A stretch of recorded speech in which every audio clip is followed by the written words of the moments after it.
is Individual Perspective Podcast. I'm your host, Daris D, McKinney, and we won. Oh yeah. This is good. This is a good one, y'all. Got my Make America Great Again hat on. I don't get the chance to wear this hat that much, but I bring it out when we win. It's the last time he's going to be able to win, but this is the time we need it. Yeah, guys, it was I'm starting to get my body back because I stayed up so long watching all the detailed coverage from everybody. Man, that was an election. That was an election day. Love it. Awesome. Yeah, I want to jump in here and just kind of go over some of the different responses and the different activity that went on around election. So I'll say how I feel about everything as we go. Okay, so let's jump into it. The Fox News decision desk can now officially project that Donald Trump will become the 47th president of the United States. The former president's comeback will be complete with a win in Wisconsin, a state that he narrowly lost 4 years ago. He is now the second president in U.S. history to win non-consecutive terms. The first was Grover Cleveland in the late 1800s. Senator J.D. Vance will become the 50th vice president of the United States. Voters express deep frustration with the Biden administration, and former President Trump and the future President Trump overperformed in urban areas, particularly with men, proving that the strategy that they doubled and tripled down on over the course of the last few months absolutely succeeded and brought him back to the White House. 47th president of the United States. Former President Trump now defeats Vice President Kamala Harris, who entered this race just over 100 days ago. And for Democrats, they were projecting the possibility of running the table with battleground states. David Plouffe with the Democratic campaign of Harris campaign suggested that just yesterday. Now it is possible that Donald Trump runs the table with these states and builds on a big landslide electoral win. We don't know where the popular vote is going to finish out, but we do know that he will be going back to the White House. And with him, Brit Hume, will be a lot of changes because he will have been there once and will know what he wants to do. He often accounts for the fact that he had so much turnover in his first term, in his term as president, by the fact that he didn't really know Washington and he was new to this realm that he had come to win the presidency in, and he promises us that now he knows whom he wants to hire. Now he knows the kind of people he wants to have around him.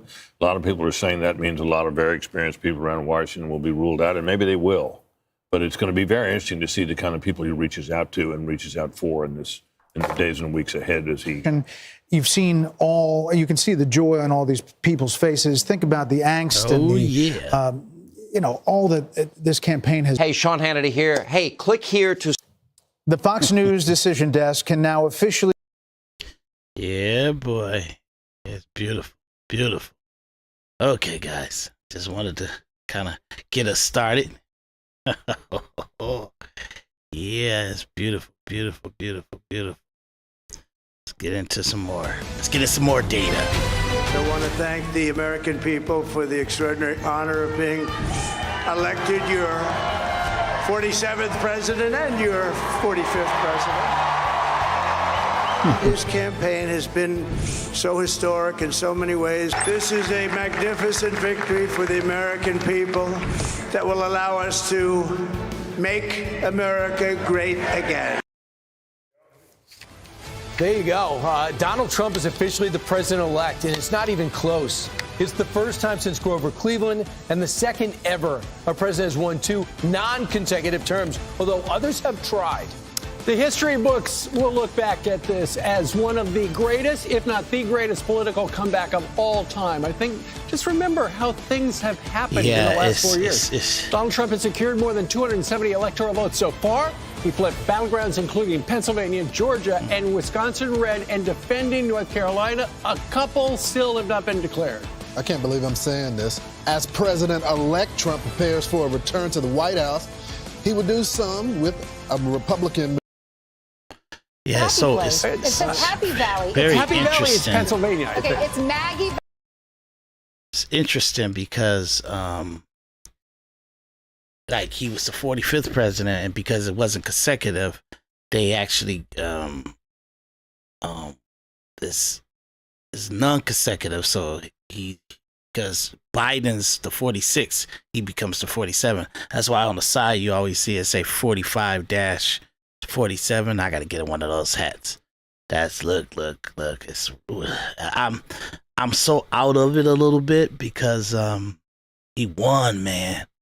And when you kind of take in all the data and everything like that, from how everybody's kind of taking it in, like the liberals and everything,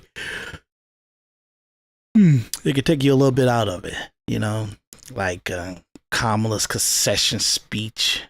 That was a mess. This guy right here, I'm gonna play this for this guy because he's supposed to be like the Nostradamus of calculating who's gonna win and who's gonna lose.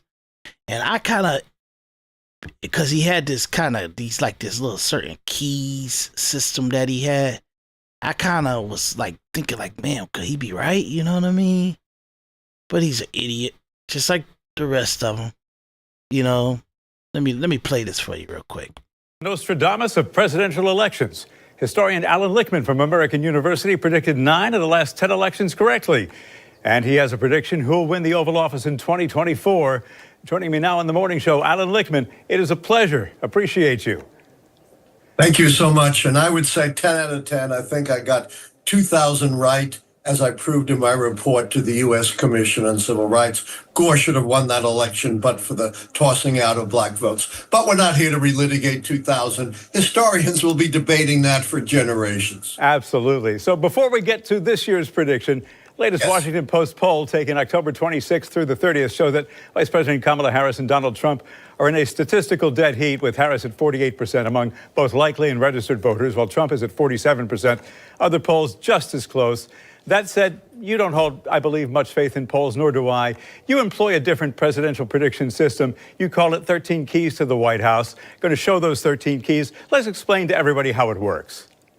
Yeah, it does not look at polls, which are snapshots, not predictors, and the error margin of the polls is far greater than the plus and minus 3% they tell you. That's just statistical error. Add on to that, people don't respond to polls. They may lie, they change their minds, and they don't know who the likely voters are anyway. That doubles the error margin, making them pretty much useless. Instead, the keys to the White House, and you've got some of them up there, tap into the structure of how American presidential elections really work as votes up or down in the strength and performance of the White House party. And because I have 13 indicators, I'm able to very broadly gauge that strength and performance and determine whether it favors stability, the White House party stays in power, earthquake, they're booted out. And the way it works, if fewer than 6 of the keys go against the White House party, we have stability. 6 or more, we have earthquake. Okay, we'll talk more about your decision in just a few. So I watched a YouTube interview you did with your son, Sam, and you said, well, you have every faith in the system you use this year. You have, I think the quote was, you have a flock of crows in your stomach. Why? Because so much is on the line this year. I don't care that much about whether I'm right or wrong. I think 10 out of 11 would still be great, but I do think our democracy is very much on the line here. Democracy's precious, but like all precious things, it can be destroyed. We had a great growth of democracy in the late 20th century, and then in our own 21st century, democracy has been on the decline all over the world, mainly from developments from within. And we have a candidate who's made it clear he's going to govern on the model of his buddy, Viktor Orban, who snuffed out the political opposition, snuffed out the free press. And you got to take it seriously. It's not taking seriously these would-be authoritarians that enable Nostradamus of presidential election. So he's kind of being biased. He's kind of having a calculation of the of the vote, but he's kind of been biased against Trump. Now, this is my first time listening to the whole thing. And he kind of messed himself up when he started to talk about Trump being an authoritarian and all the other crazy stuff. He discredited himself. That's what I'm saying. People, like a lot of people in the media did this, where they kind of, they feel so much about Trump that they allow themselves to get discredited. And then it discredit everything about them and the work that they've been doing for decades. Because that's what I'm about to show you. The line here. Democracy's precious, but like all precious things, it can be destroyed. We had a great growth of democracy in the late 20th century. And then in our own 21st century, democracy has been on the decline Sorry about that. I don't know what's going on there. That was on me. Over the world, mainly from developments from within. And we have a candidate who's made it clear he's going to govern on the model of his buddy, Viktor Orban, who snuffed out the political opposition, snuffed out the free press. And you got to take it seriously.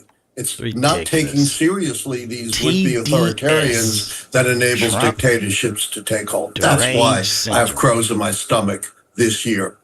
And democracy is relatively new in the grand scheme of history. Who do you think holds the key to this year's vote? Young voters, women, the minority vote?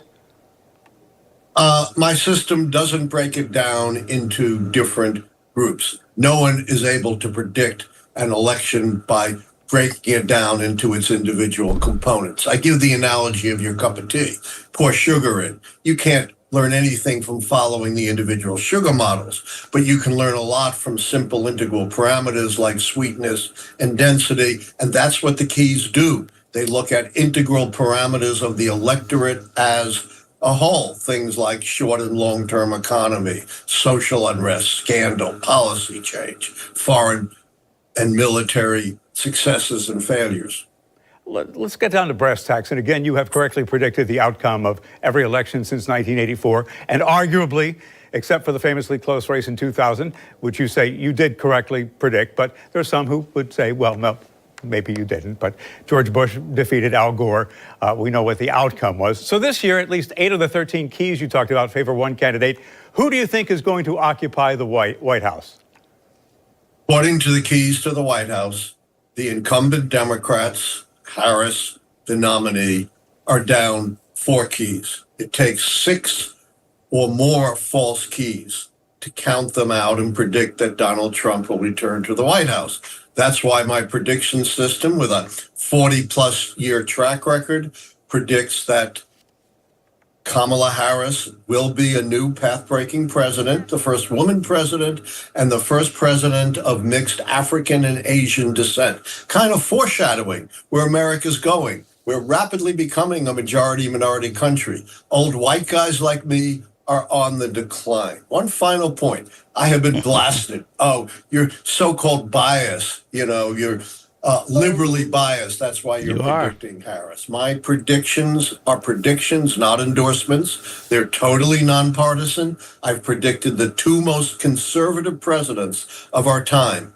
Ronald Reagan in 1982, when 60% of Americans said he was too old to run again, and Donald Trump in 2016 in defiance of all the pundits and the pollsters. I've also predicted liberals like Barack Obama. So my predictions have 0 to do with my own political inclinations. There is no bias, is what you're saying. So despite that flock of crows in your stomach, and with this being election day, you stand by that prediction. Is it a statistically close race? And do we know by the end of this Tuesday night, or do we have to wait? I stand by my prediction. The biggest myth in American politics is the so-called October surprise. I've always, in over 40 years, made my predictions before then and never changed them. The biggest October surprise in modern history was the Access Hollywood tape showing Trump bragging about sexually assaulting women. Even Republicans thought he was finished. Critics, like, even how he says he's biased. And see, the funny part about it is he's a presidential historian. That's what they kind of title him as. And that would mean that he would need to be extremely objective. That's what individual perspective is a system that I communicate that you must be unmercifully disciplined to be objective to everyone's point of view and any kind of information that is given to you by your mama, your daddy, your siblings, your community, the society, your heroes, you know what I mean? Your favorite movie star, your favorite musician, whoever it is, your favorite politician. You must be extremely objective in order to vet what they are communicating, and for you to be an ambassador that knowledge as if it's got validity to it, you have to vet it first. And in order to do that, you got to take yourself out the equation. And obviously he doesn't do it, because even at Access Hollywood, him and Billy Bush, it's like Entertainment Tonight type of show. And him and Trump had a live mic on, meaning that they were supposed to have this mic off until he gets on the set, but they turned it on. And so as he was turned it on, it was getting recorded to the actual station, or like the control room. And he was talking to the guy, and they was both having a conversation about how hot women were, and how hot a certain girl is, and how hot other girls are and stuff. And then they were just kind of talking, just kind of doing men talk, how we always be talking stuff about women and everything. And they were just kind of talking about like how much, you know, women be all over them because of their success and stuff. And Trump would say, yeah, when you're rich and you're powerful and famous, women let you do anything you want to them. You can walk up to them and just grab them by the pussy. And that's what he said to them. But this was in a makeup van, where it's almost like a trailer that you put the makeup on the people and before you put them on air and stuff like that. So, but he didn't know that he was getting recorded, and they both of them was having a conversation where both of them was talking wild, the host and Trump. And then they leaked that in the 2016 election. They leaked that audio. Everybody tries to prosecute him 5 to 10 years later that he sexually assaulted women. No, he's talking about like how rich men are, that women be all over them and they let them do anything that they want. And he was just saying it as an example. You could just walk up to them and grab them by but the psychosis of the Me Too movement and the demonization of masculinity, they put that as he really tried to sexually assault someone. So they found women, or at least they found one woman that would say that he did. And it's like, he like, oh, you're crazy. I never did no stuff like that. But they took bantering and locker room talk with two men, and they magnified to make him like a criminal. And then this guy says it's like, oh, like he's sexually assaulted a woman. You don't got no factual, no evidence or anything. You play that recording in the court of law, even how that communication that was, that's a conversation of what they call it, hypotheticals, pretty much. Okay, but I'm not gonna get all into that. I'm just pissed about how he made a hypothetical conversation, or like I said, what they call that, when you're kind of giving an example of something. I can't remember right now. That's how tired I am. But anyway, it was an example, and they because they got him on recording, they magnify it, and they end up actually charging him with this stuff, putting a law into place so they could go to the statute of limitations for 30 years ago, 40 years ago, and try to find a way to indict him with somebody he never ever came in contact with in that way. And he's kind of using it, just throwing that comment out there to provoke a viewer or provoke a person that may be watching this. And he's saying that. And that's why I got to even explain this, so you guys won't let that narrative go into a factual basis inside your head. But it's crazy. But I'm letting this play. It's only 45 seconds, and then I'm going to show you how much an idiot he is. Said, you got to change your prediction. I didn't.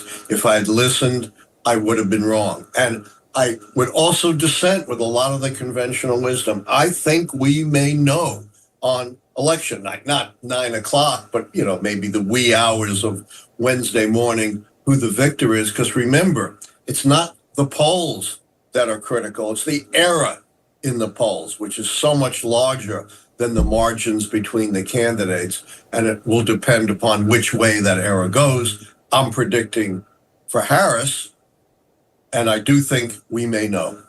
Alan Lichtman, fascinating. I appreciate your time. Have a great day. Okay. My great pleasure. Take care. Obviously, he's a hack and he was wrong. You get what I'm saying? So, I'll let him say it in his own words, how much of an idiot he is. And his biasy. If he was right 10 of 10, now he was right 10 of 1. Look, my prediction for this presidential election was wrong. I own up to it. Right now, I am taking time off today, Wednesday, through my live show Thursday. My aim is to assess why the keys were wrong and what we can learn from this era and what the election means for the future of our country going forward. The show will be at 9 p.m. Thursday, November 7th at Alan Lichtman YouTube. Ridiculous. I'm gonna show some other people. Let's go to The View, see what their conversation was, because obviously I don't watch The View. I don't even watch their clips. But this is the anger that they've been talking about for the last 10 years against Trump is ridiculous. So I want to see how they took his winning. So what happened last night? Anybody do anything interesting? Okay. The 2024 presidential race ended yesterday. And this is what the country and the world woke up to this morning. Take a look. This was a movement like nobody's ever seen before. And frankly, this was, I believe, the greatest political movement of all time. And now it's going to reach a new level of importance because we're going to help our country heal. We have a country that needs help, and it needs help very badly. We're going to fix our borders. We're going to fix everything about our country. America's future will be bigger, better, bolder, richer, safer, and stronger than it has ever been before. God bless you, and God bless America. Thank you very much. So, how you feel? I'll start. Yeah, go ahead. My takeaway is that the system works. We live in a democracy. People spoke. This is what people wanted. I vehemently disagree with the decision that Americans made, but I feel very, very hopeful that we have a democratic system in this country. We should value it. We should love it. We should protest if the situation arises that we need to protest, which I'm sure it will. And I've been through this before with Nixon. It's been very difficult. But boy, oh boy, do we have a country if we can keep it. Yeah. Well, echoing the sentiments, Joy, one of the first thing I wanted to say for anyone that needs an example of when the person you voted for does not win, you do not say the system must be broken or that it was rigged. You say it is what it is, and you show up anyway. And I want to commend all those people that voted, because you sometimes hear people say, well, it didn't matter. No, it did matter. That was still your currency. That was still your power. And people turned out. Now, if you didn't vote, you really don't have a say in the conversation, so you can go ahead and sit down. But for the rest of you, and then a lot of what... we don't got to listen to every word. This is... I feel arm in arm with so many people who agree with me. Go to the next person. Map was, it was beyond Reagan what we saw last night. And I think we need to start listening more about the concerns of everyday Americans who feel like this system is failing. When Reagan won, I remember the whole map was red. Yeah. It was pretty red last night. I don't know. I'm profoundly disturbed. I think if you look at the New York Times this morning, the headline was America makes a perilous choice. I think that in 2016, we didn't know what we would get from a Trump administration, but we know now. And We know now that he will have almost unfettered power. Yes, and so he will. I worry, not about myself, actually. I don't worry about my station in life. I worry about the working class. I worry about my mother, a retired teacher. I worry about our elderly and their Social Security and their Medicare. I worry about my children's future, especially losers. President. Losers. History slipped through our fingers again. I worked hard as hell for Donald Trump not to be president. But today, unlike Donald Trump and his followers, I am president. History slipped through our fingers. Yeah. Again, I worked hard as hell for Donald Trump not to be president. But today, unlike Donald Trump and his followers, I acknowledge that he won. I hope for the best for our country. And I make a commitment. These idiots. I'm glad it's freezing up. There's no reason to listen to them. They stupid. They're dumb. The Harris-Walz campaign coming to an end Wednesday with a concession speech from Vice President Kamala Harris. Democrats are now turning to each other. Some are pointing fingers, others simply baffled by the data that shows a clear failure to win over the voters they thought they had on their side. It was around 11:30 Eastern Tuesday night when many in the Harris campaign really started losing hope they could pull off a win. We are seeing it in an awful lot of places tonight where Trump is returning to 2016 levels. She's underperforming in a county where she should be doing better. After weeks of preparing for what they thought would be a close race, Democrats in shock that Donald Trump pulled off a landslide. I think it's hard to look back and talk about what could have or might have or should have been. Delaware Senator Chris Coons, who served as a co-chair on both the Biden-Harris and Harris-Walz campaigns, says economic struggles and inflation were clearly big factors, and voters didn't give the Biden-Harris administration credit for their achievements, like the strong jobs market. But we are going to have to sit down as a Democratic Party and look hard at why that didn't compel more folks to come out and vote for Democratic candidates. Democrats also reflecting on how they handled criticism and concerns about immigration and the southern border. I don't think that over the last 3 years that the administration necessarily handled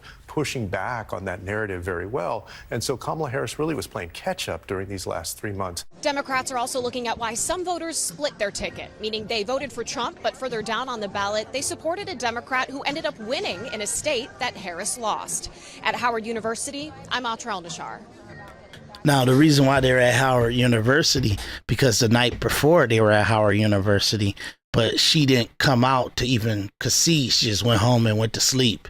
So they had to do the next day. Today, they had to kind of come out and show, you know, like for her to kind of give a concession speech.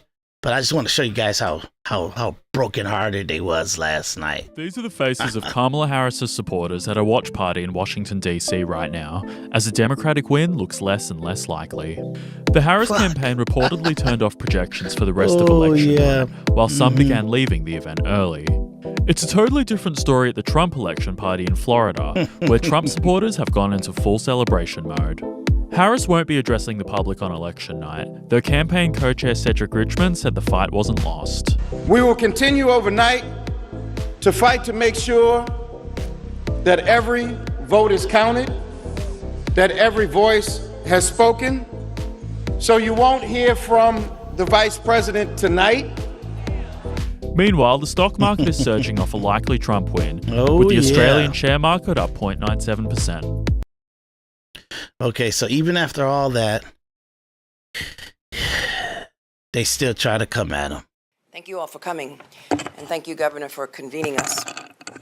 I want to take a moment to thank everyone who ran for office, those who were victorious, and those who didn't get the results that they worked for.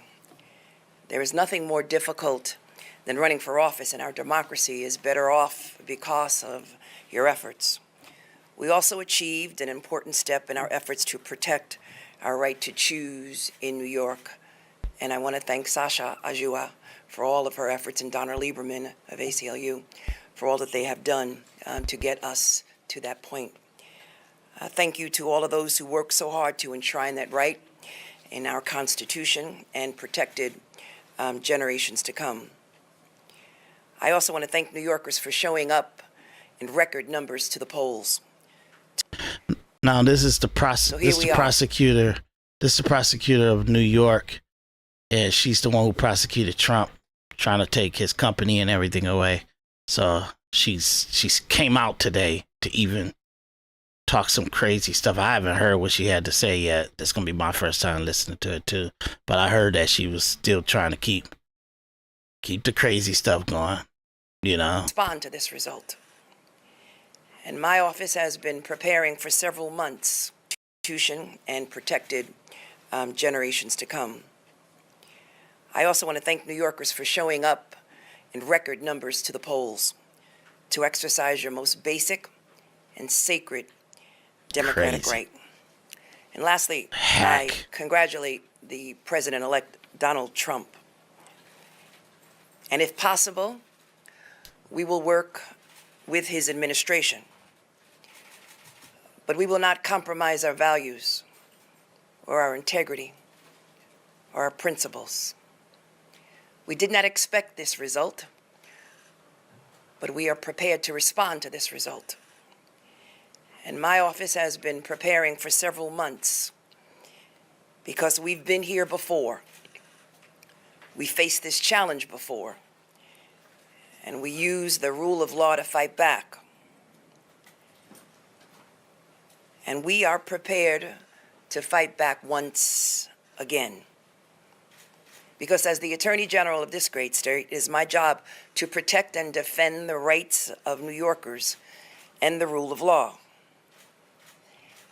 And I will not shrink from that responsibility. She's an idiot. Stupid, weave-wearing bitch. You get what I'm saying? 180-pound, hacky-ass, tired-ass looking bitch. And it's just ridiculous. We give too much grace to, like, this. This is the stuff why men went out and we dominated yesterday. Why? Because it's enough, y'all.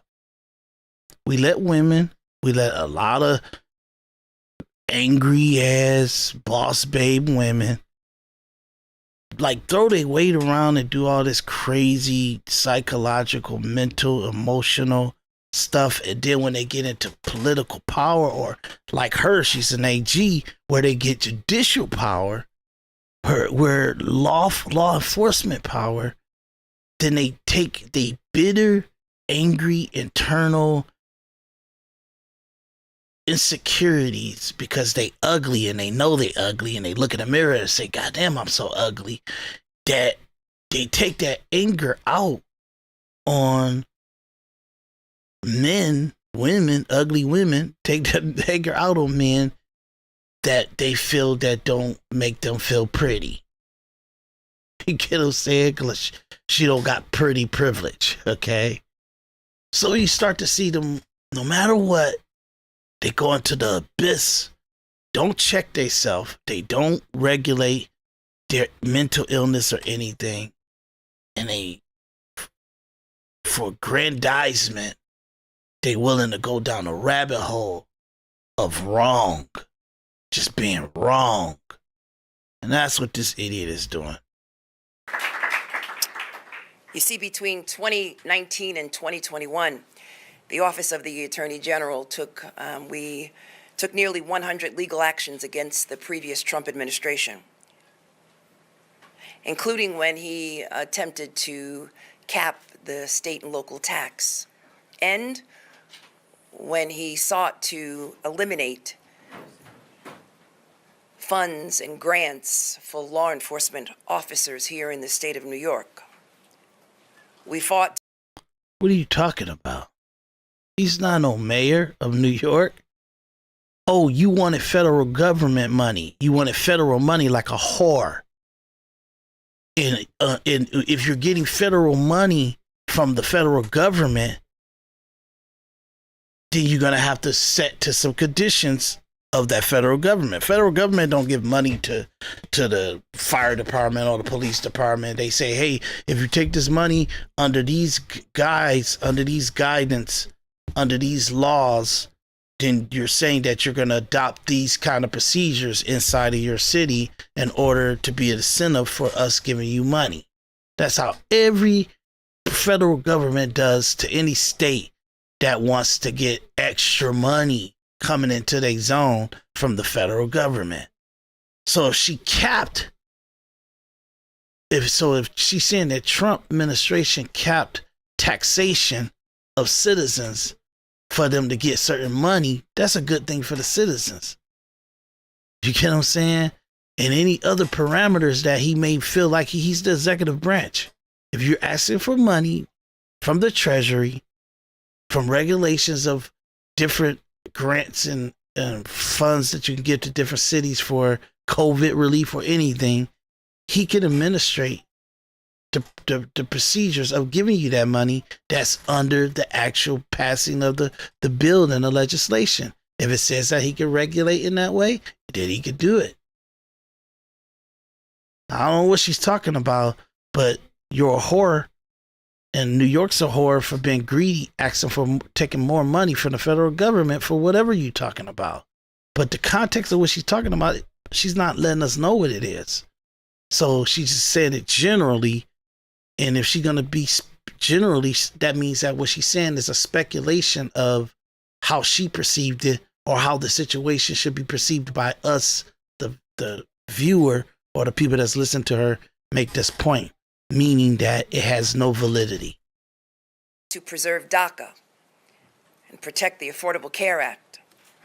We fought to prevent So she wanted some federal money from the government, but because they have sanctuary city laws, the federal government gets refused to give that money to them because they're protecting illegal immigrants. DACA is people that was born here, but their parents was illegal and all that stuff like that. DACA is a thing that fights, that funds or house or give clemency to illegal immigrants. So whatever policies, so obviously whatever she's talking about, she had a conflict with illegal immigration policies of Trump versus sanctuary cities of New York, and based on their disagreement was if the federal government will release funds to them. question about citizenship from being on the census because we were concerned about the impact of funding, the lack of funding to the state of New York and how it. So they were counting illegal immigrants into their New York City census. And Trump kind of found this out to whatever the system or however they found it out, whoever's doing the regulation of it, because that had to be communicated to him and they had to show him data on it. And that he decided, like, no, I'm not giving you guys money for census for illegal immigrants.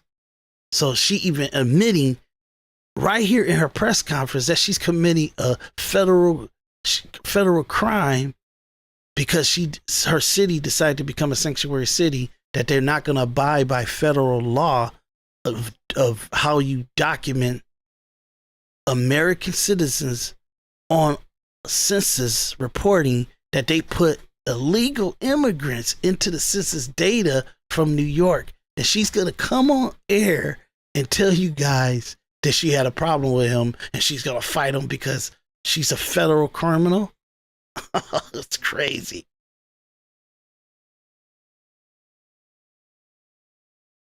Concerned about the impact of funding, the lack of funding to the state of New York and how it would affect how these programs.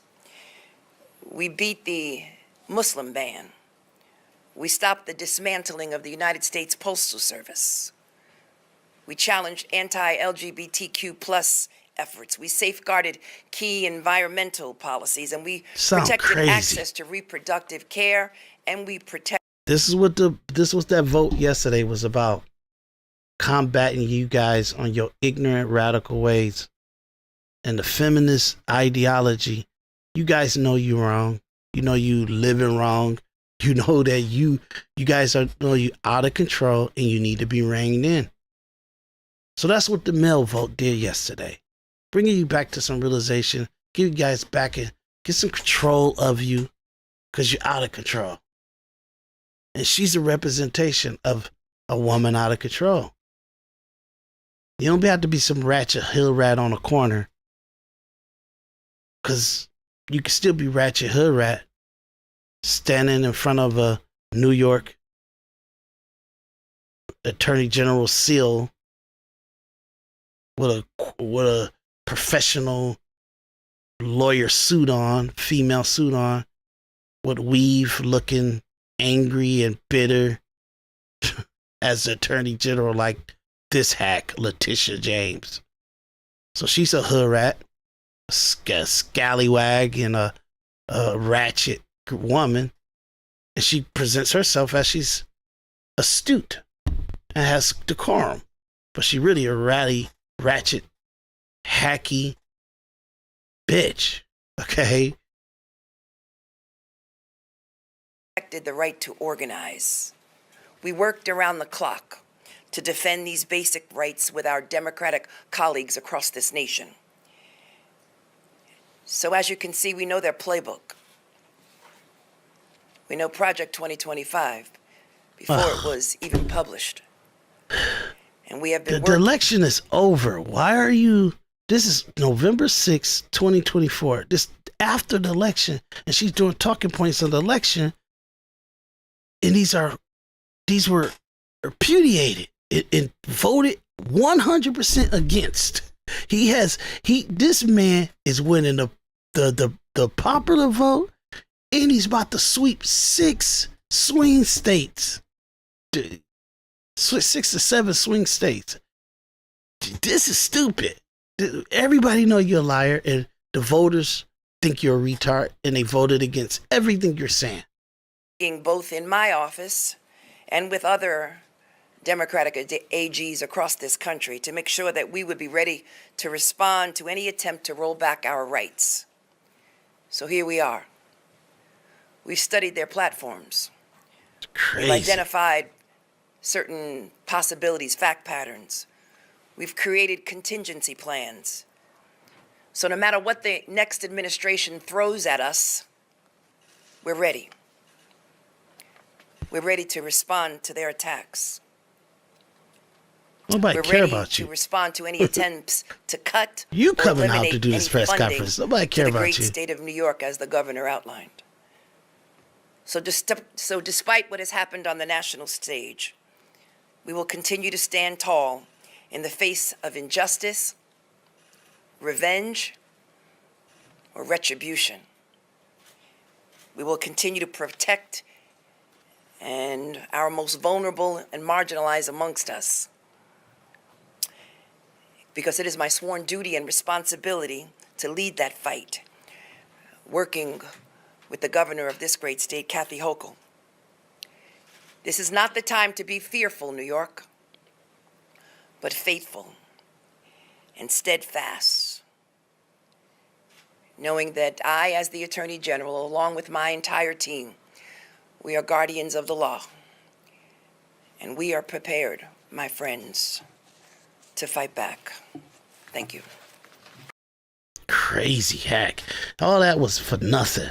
Just innuendo attacks on Trump and his validity, and he's the 47th president-elect.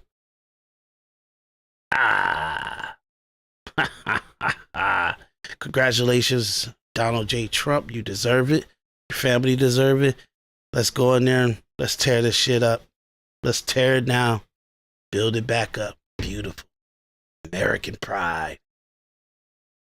Okay. I'm gonna go, y'all. This is crazy. But I just wanted to kind of give you guys a little taste of some of the interaction that's going on. Man, he won big, man. He won heavily magnified it. He doubled his votes in the black community, in the Asian community, in the Hispanic community, big time. Muslims, and he won cities that he wasn't even supposed to be touching. You know what I mean? Urban, rural, everything. He literally had the whole country support him, literally, and pretty much outvoted in majority of the country where he has a popular vote. and he's winning pretty much. He's winning like, I'll say probably 80% of the states. Crazy stuff. So congratulations, we got him, we won. So now you got Donald Trump, President Donald J. Trump, the 45th and the 47th president of the United States. You got Elon Musk. You got Vivek Ramaswamy. You have Tulsi Gabbard. You have Bobby Kennedy. And they all going to Washington to clean that cesspool of a shit place up. I love it. Love it. Great day. And then one more thing I want to say before I leave and end this podcast, because this is personally to me, and obviously I'm a little exhausted, you know. But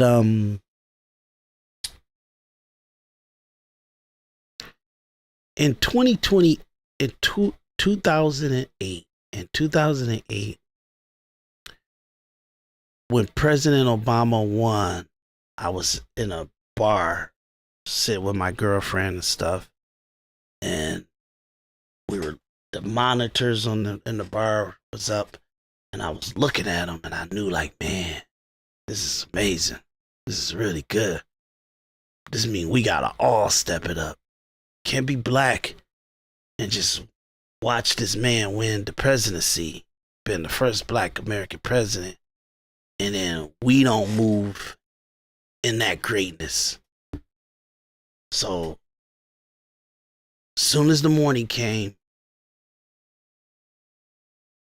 I spent, I can't remember the amount of money. It was a lot of money. Cashed out the whole bank account. Went to go get an Apple computer, a couple cameras, and I pretty much built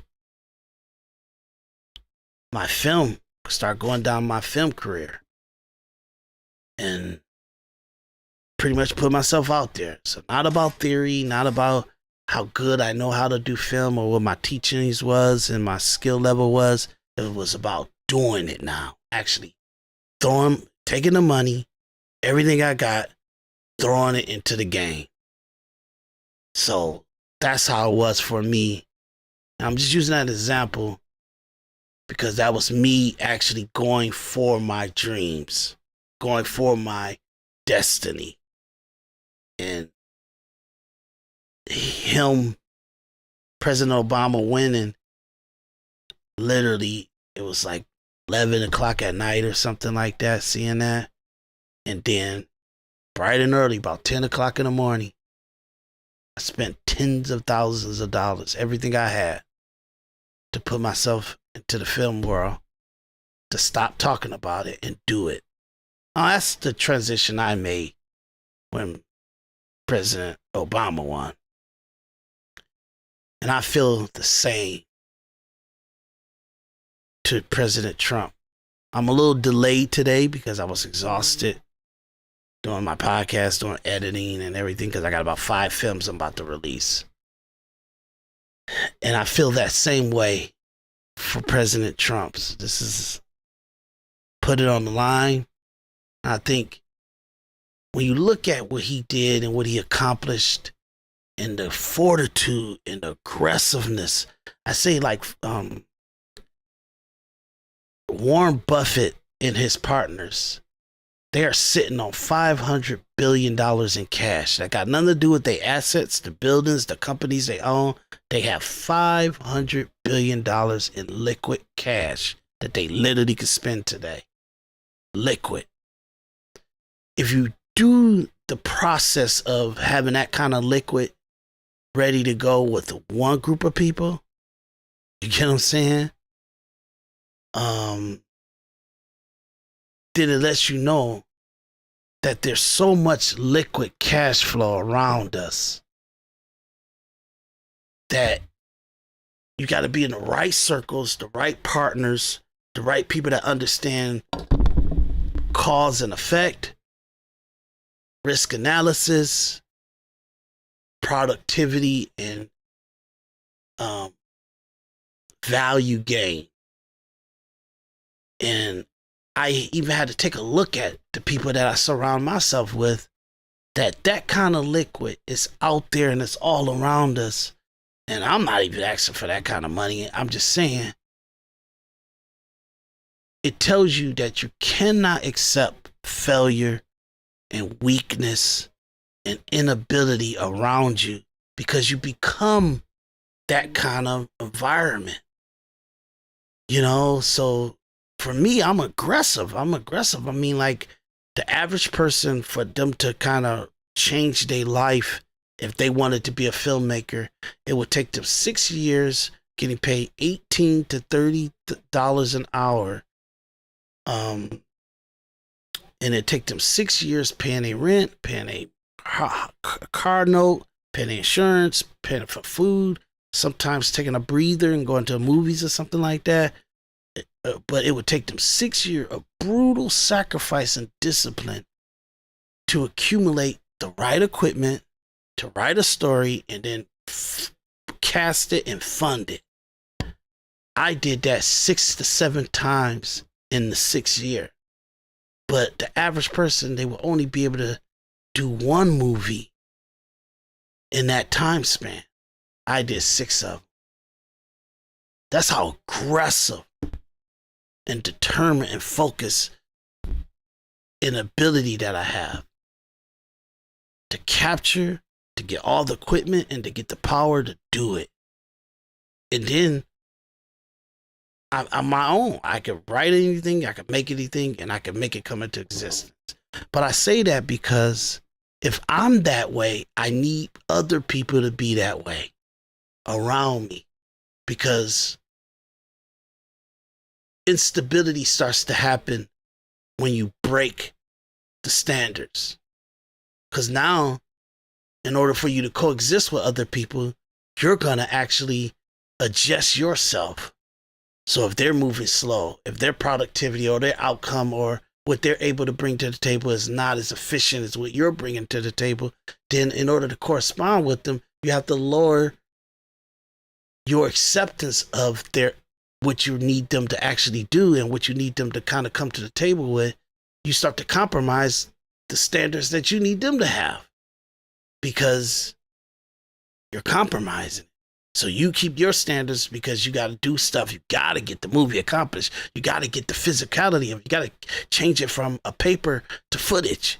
You have to do that. You have to do whatever it takes to accomplish that. So the standards of what you need to do always stays up there. Otherwise, you didn't do nothing. You soaked up time and you got nothing to show for it. But if other people around you, they need to keep up theirs of value to be around you and to be part of what you're trying to do and get whatever needs to get done and what they need to be bringing to the table. If you don't keep the standards of what you need them to be functioning and actually executing on, then it slows the outcome down. It slows the actual, because you can't do everything. You can't do you could do it, but you're gonna have to do it in certain sections, and that takes a long time. So something that, if it takes 2 years for the average like high multi-billion-dollar industry to make one movie, the average movie, every movie that y'all watch, I don't care if you think it's a B-roll movie or some junk throwaway or something like that, when Warner Brothers, when Paramount, when Disney and their actual housings and their derivatives and their offsprings makes films, they literally take about a year or two for them to write it, do the production, edit it, and give it to you for the theater or streaming platforms or straight to video or whatever. It takes them about a year to 2 to do it. And they're spending multi-millions of dollars to make that movie. So you'll see it for like $2 million, $3 million, $16 million, and then it goes up. So if they're taking 1 to 2 years to get a movie done that they never need to touch again, they never need to edit again, it's done forever. Then ghetto ass people making films in the hood, local films, throwing that stuff on Tubi, it should take them 6 years to do a movie. Because when you go on Tubi and you watch the shit, it looked like they should have slowed down and made a good movie forever.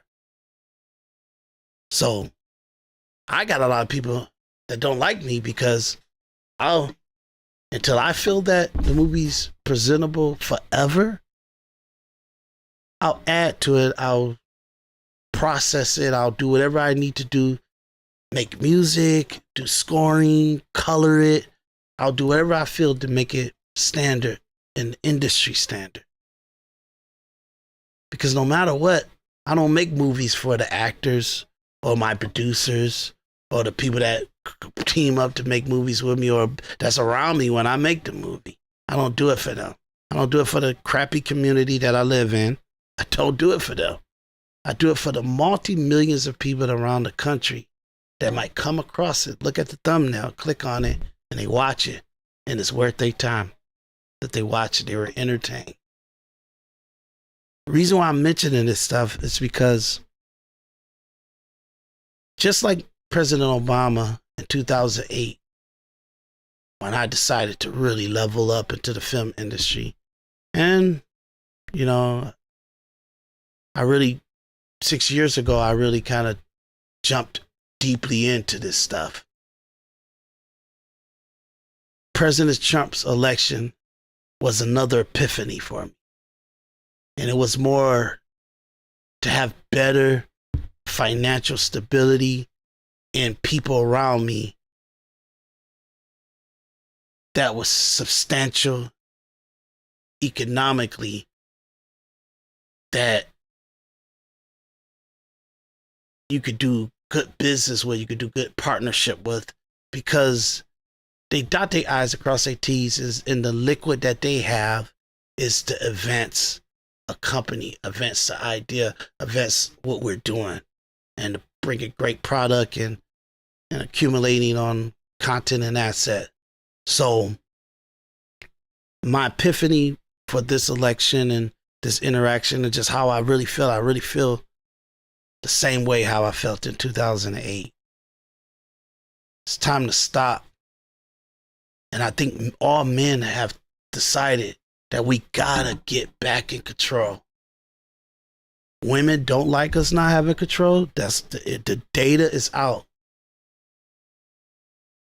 Women thought that it was great for them to go to school and go to college and be a boss babe and be a single woman and leveling up and all that stuff. But after 40 years of them doing that, making the decisions that they want, divorcing who they want to divorce, just being a single woman, never getting married, never having kids, after all the thought process of the theory of modern woman theory, they all are coming to the men, and they're pretty pissed that the men allowed them to have so much control and so much freedom of themselves, where they're regretting the decisions and the journey that their life took for the last 20 to 30 years, and they're bitter about it, and they want men to take back control of families, take back control of the relationships, take back control of this world that we living in, because the degeneracy, the chaos is becoming normal and standard because men are not taking command. And that was what November 5th, 2024, voting for Donald J. Trump as the 47th president of the United States. That's the first step that men decided we're getting back control. Thank you guys. My name is Daris D. McKinney, and this is Individual Perspective Podcast, and I'll see you guys on the next one. This was good. This was good. Great election day. Congratulations to me. Really. You did good, y'all. I did good. Men, you did good. You made me proud. Some men, it's about a third of y'all did good. I wish that we could know who didn't make the right decision, but look, I'm not going to be petty. We did good, though. Men, let's get back in control. Check you guys out. See you on the next episode. Please follow, like, click, subscribe. Give me comments. I don't care. Thank you for Thank you for enjoying this podcast. If you do come across it, my name is Daris D. McKinney, and I'll see you on the next one.